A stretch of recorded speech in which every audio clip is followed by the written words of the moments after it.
Katanya Allah itu punya sifat al-adlu, maha adil, Ustaz. Tapi kok Allah ngunci hati manusia gitu ya, Ustaz ya? Lalu tidak mengunci begitu saja, tapi mengunci setelah si hamba melakukan sesuatu yang menjadi sebab hati terkunci. Tidak ada Allah menyesatkan hamba itu sejak permulaan, gak ada. Ada seorang muadzin, dia tuh menjaga sholat 5 waktu. Yang namanya muadzin gak mungkin telat lah sholatnya, Ustaz ya. Cuma satu momen dia gak sengaja ngeliat wanita Nasrani, terus jatuh cinta, mati dalam keadaan murtad. Itu gimana tuh, Ustaz? Bahwa dosa itu seperti orang nanam pohon, tumbuh dia. Bisa dicabut gak? Tidak dia cabut, dia kasih pupuk sampai menjadi berlapis-lapis kambiumnya. Mudah gak ditebang nih?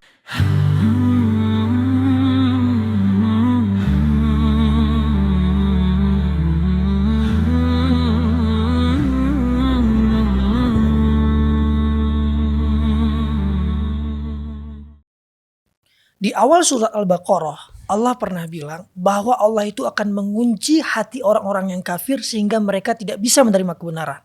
Nah, di sini saya pribadi ya ngerasa kayak bahwa wah, kok Allah itu nggak adil banget ya. Padahal Allah itu punya sifat al-adl, ya kan? Nah, insya Allah di The Series kali ini kita akan langsung bahas dengan pakarnya, dengan Ustadz Nur Fajri. Beliau Ustadz Nur Fajri Ramadan, seorang ulama muda, beliau seorang hafiz Quran dan pemegang sanad 10 qiraat. Juga penulis buku Quran Mapping dan beberapa buku lainnya yang umumnya ditulis dengan bahasa Arab. Kemudian beliau adalah seorang anggota Komisi Fatwa Metodologi MUI Pusat, peneliti di Fakultas Hukum UI, dan direktur syariah di www.learnquran.co.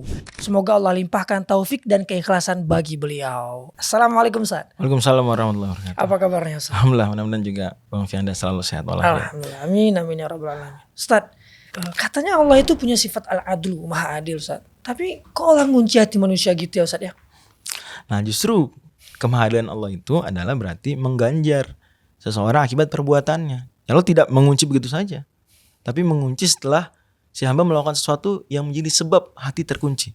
Contohnya misalnya di surat An-Nisa, surat 4 ayat 155 Allah firmankan, bal taba'allahu 'alaiha bikufrihim. Allah tutup hati mereka akibat mereka melakukan pengingkaran, kekufuran.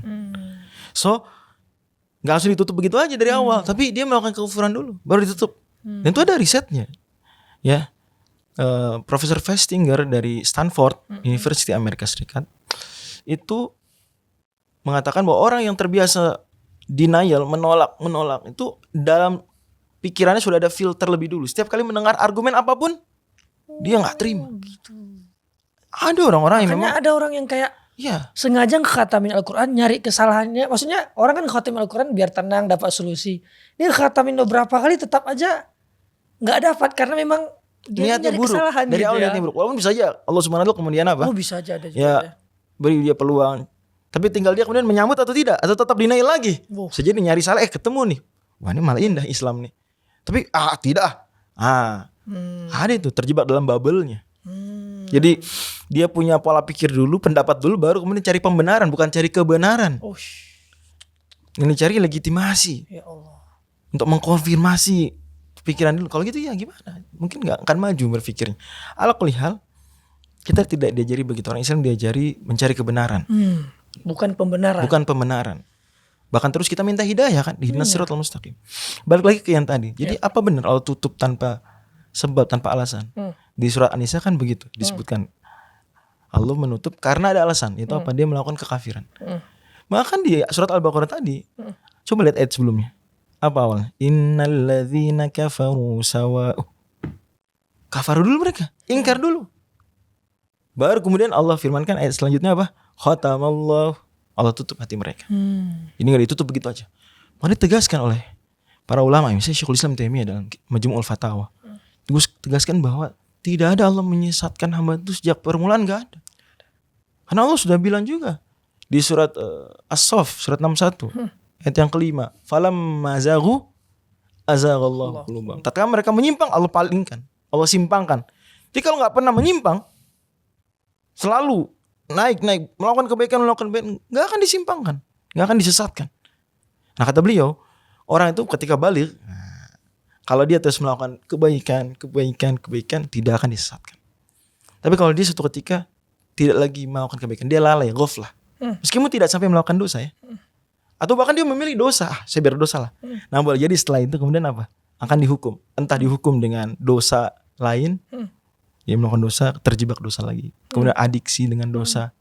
Atau bahkan lebih parah dari itu. Sampai kemudian pada titik ketika sudah sampai parah sekali, perbuatan buruknya Allah apa? Tutup hatinya. Tapi Ustaz, ada seorang muadzin di zaman Imam Al-Qurtubi, saya pernah baca Ustaz ya. Dia tuh menjaga sholat 5 waktu. Yang namanya muadzin gak mungkin telat lah sholatnya Ustaz ya.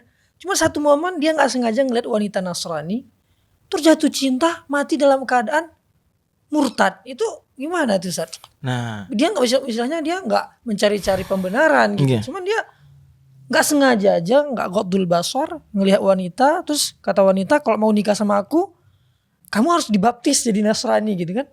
Akhirnya apa singkat cerita, besoknya dia balik lagi, dia bilang aku udah dibaptis, aku siap menikah. Benar menikah dan segala macam, akhirnya dia belum malam pertama meninggal gitu Ustaz. begini. Dan kisah itu ada disebutkan isyarat tentangnya yang sejenis dengan kisah tersebut. Kisah Barsiso di surat Al-Hasyr kan, di akhirnya ya. Itu pada akhirnya sebagaimana di hadis riwayat Bukhari, bisa jadi orang tuh melakukan amalan-amalan ahli surga fima yadhharu linnas. Dalam pandangan manusia saja. Ini kelihatan oleh manusia dia soleh, padahal dalam hatinya mungkin busuk. Na'udzubillah min dzalik, mudah-mudahan kita enggak begitu. Sehingga kemudian fayasbiqu al-kitab fayamalu bi amali ahli nari fayadkhula itu. Nah, itu sebetulnya persis yang Allah sebutkan tadi. Ketika berpaling Allah palingkan. Coba harusnya kalau dia tidak berpaling, kan kalau dia ngelihat enggak sengaja, masih kan tidak berdosa toh. Jadi misalnya dia ngelihat Langsung dia cantik nih, terus langsung palingkan. Kan enggak berdosa. Iya. Nadharul fujaa istilahnya. Fa inna lakal ula wa laysat lakal tsaniya dalam hadis Abu Daud. Yang pertama dimaafkan, yang kedua tidak. Tapi dia ternyata apa? Dia datangi. Terus ditawari, mau murtad enggak? Kalau mau nikah murtad. Dia terus. Padahal dia bisa memilih, oh kalau suruh murtad saya enggak mau lah. Masih banyak wanita muslimah lain. Kan begitu. Betul. Dia tetap pilih. Dan begitulah hidup kita. Sebenarnya kita di setiap detik itu ada pilihan-pilihan.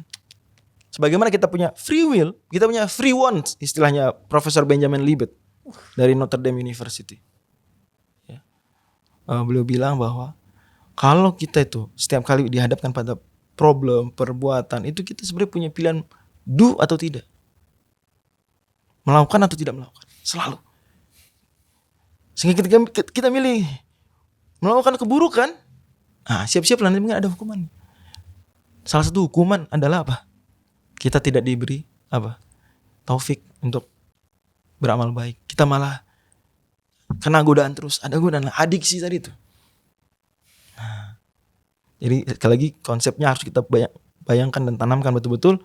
Ingat-ingat kita pas sejak balik. Kita sebenarnya tuh masih zero kan gitu ya.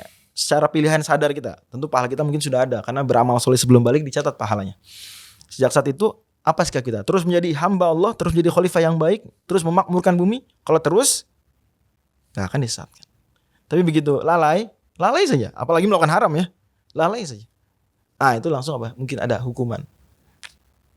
Itulah berlaku ayat-ayat yang sejenis. Tentu Allah selalu buka pintu tobat, pilihan-pilihan berikut. Mungkin pilihan pertama dia apa? Salah milih. Pilihan kedua dia, enggak, kali ini saya harus berhenti. Bisa. Imam Ghazali sebutkan dalam Ihya bahwa dosa itu seperti orang nanam pohon. Anggaplah pohon beracun. Ditanam sekali. Kalau dibiarin nggak disiram matilah. Tapi kalau disiram alias melakukan dosa yang kedua, tumbuh dia. Bisa dicabut nggak? Bisa. Kalau dicabut masih mudah kan? Iya. Tidak dia cabut, dia tanamin, dia kasih pupuk sampai menjadi berkambium, berlapis-lapis kambiumnya. Mudah nggak ditebang nih? Susah. Ya Allah, mudah-mudahan kita tidak seperti itu. Ramadan kesempatan kita perbaiki, segera berhenti. Sebelum dosa-dosa kita menjadi pohon yang berkambium, berlapis-lapis. Allahu Akbar, teman-teman. Astagfirullah. Ternyata bukan Allah yang gak adil ya. Tapi ternyata ilmu kita aja yang belum cukup. Apalagi permisalan Ustadz katakan tadi bahwa dosa itu seperti pohon yang dipupuk dan segala macamnya. Masya Allah. Naudzubillah min dzalik. Semoga kita dijauhkan daripada itu ya. Dan Ramadan ini adalah waktu kita bertaubat. Ya, barakallahu fikum, jazakallah khair. Tahukah kamu, membaca Quran dengan tajwid yang benar hukumnya fardu ain. Faktanya, 92% bacaan Al-Fatihah belum sempurna. Di Indonesia, hanya 45% Muslim yang dapat membaca Quran dengan benar. Disinilah Learn Quran Tajwid hadir, aplikasi untuk belajar tajwid dan menyempurnakan bacaan Quran. Dapat digunakan kapanpun dan dimanapun. Dengan kurikulum yang lengkap serta diverifikasi oleh para ulama. Materi disusun sistematis, teori, latihan, dan evaluasi. Cocok untuk semua tingkat kemampuan, dari dasar hingga tingkat lanjut. Dilengkapi suara qori bersanad, contoh ayat langsung dari Quran, scoring pada setiap tes evaluasi, serta berbagai fitur lainnya. Aplikasi karya anak bangsa ini telah digunakan oleh jutaan orang di lebih dari 190 negara. Untuk belajar secara mandiri maupun pendamping belajar bersama guru. Yuk download Learn Quran Tajwid sekarang.